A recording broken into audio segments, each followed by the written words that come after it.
révéler des choses brillantes au sujet de tout. Il y a certains qui vous nomment même boulimie de savoir.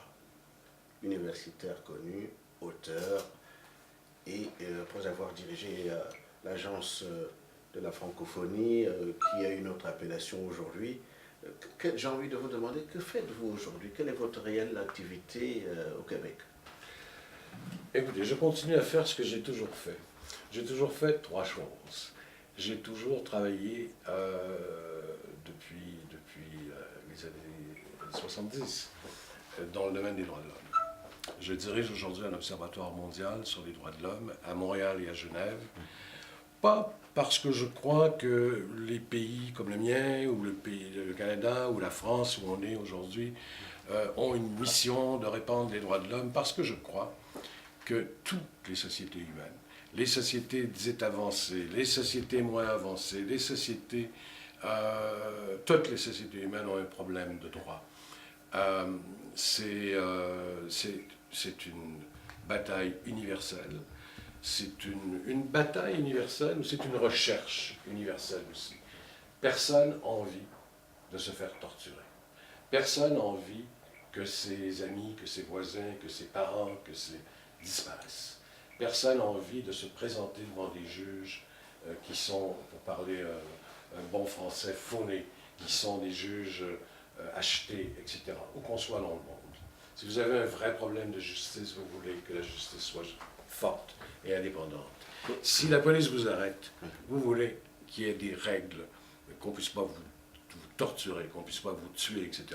Puis il y a plein d'autres détails concernant les droits de l'homme. Mais il y a les choses de base qui sont vraiment universelles et pour lesquelles aucun pays ne peut donner de leçons à d'autres. Tout le monde cherche. Oui, sans vous interrompre brutalement, on peut dire que c'est des bonnes intentions. Est-ce que cela marche? Parce qu'au regard du mépris des droits, le non-respect des droits de l'homme, on a l'impression que finalement, c'est quand même des beaux discours sans réel résultat.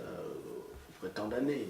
Parce que ça fait des années qu'on parle des droits de l'homme. Écoutez, avec une de vos consoeurs, on vient de parler du droit des femmes, juste avant vous, dans une autre entrevue, où on n'en parle pas et on laisse les choses en l'état. Où on dit, il n'y a pas de droit, regardez, ça ne marche pas dans tel pays, etc.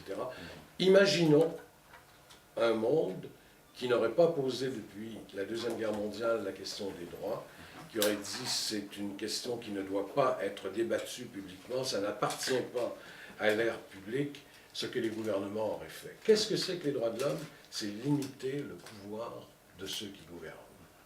Qu'il y ait des règles dans les rapports entre ceux qui gouvernent et ceux qui sont gouvernés. Alors, vous m'avez demandé ce que je fais. Je travaille dans trois domaines. Les droits de l'homme, ça a toujours été un domaine de fond pour moi. Je travaille sur la diversité culturelle et j'écris. Très bien. Voilà. Alors donc, un humaniste convaincu, on peut le dire.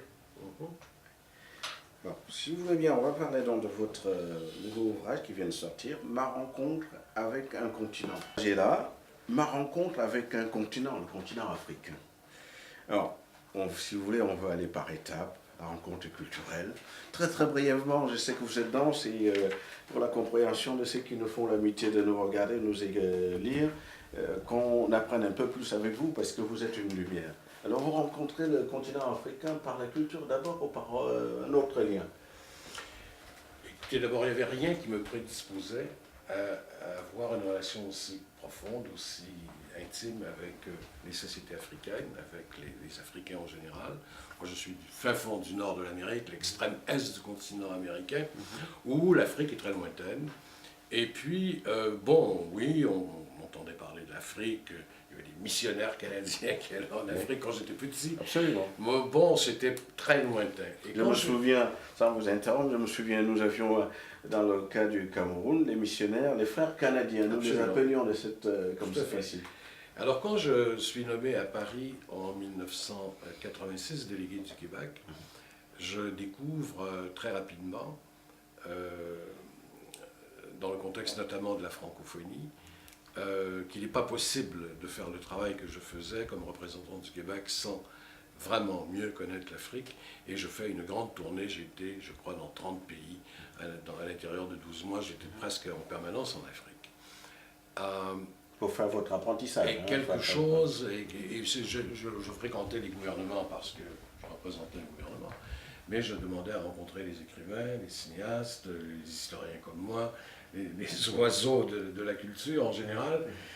Et tout de suite, j'ai compris qu'il ne fallait pas interpréter l'Afrique à partir des schémas macroéconomiques, géopolitiques, de la Banque mondiale, etc., du FMI, que ça existait, mais qu'il existait aussi la vie, qu'il y avait plein de choses extraordinaires qui se faisaient sur ce continent, beaucoup de difficultés aussi. Ah, on parlait de droit de l'homme tout à l'heure, droit de la personne tout à l'heure. Donc, j'ai littéralement, à un moment donné dans ma vie, passé d'une étape où l'Afrique était un peu abstraite, un peu lointaine, où elle est devenue familière, et je dirais quelques années après la francophonie, où je passais 10 ans à fréquenter sans arrêt des Africains, l'Afrique m'était devenue inséparable. Oui, alors donc votre approche c'est d'abord culturelle, vous avez commencé à voir les saveurs africaines, la culture africaine, le penser africain, et après qu'est-ce qui se passe?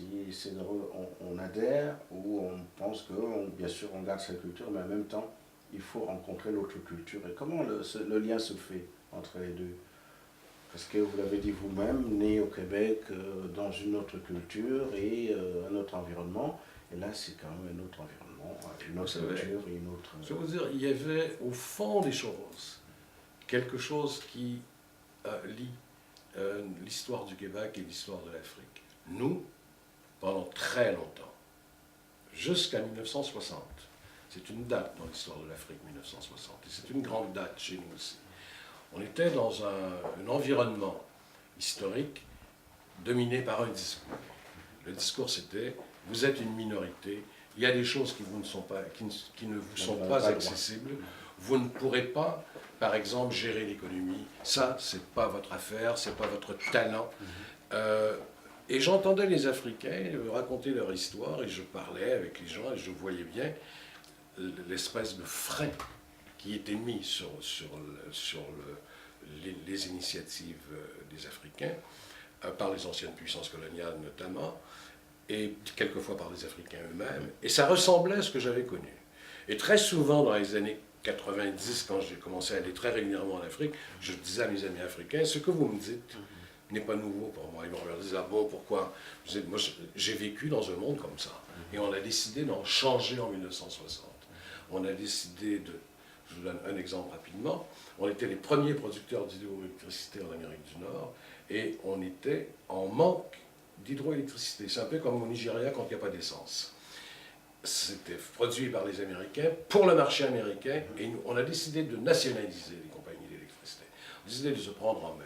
85% des Québécois, ce chiffre est très important, de 13 ans et plus, n'étaient pas à l'école en 1960. On a décidé de faire une révolution de l'éducation. 10 ans après, 85% des enfants étaient à l'école. Il y en avait 15% seulement qui n'étaient pas à l'école. Donc, ce n'est pas la même histoire, mais il y avait en termes de la domination, de la volonté de sortir de la domination et de la difficulté de sortir de la domination, des choses qui étaient assez semblables. Mais puisque vous m'y amenez,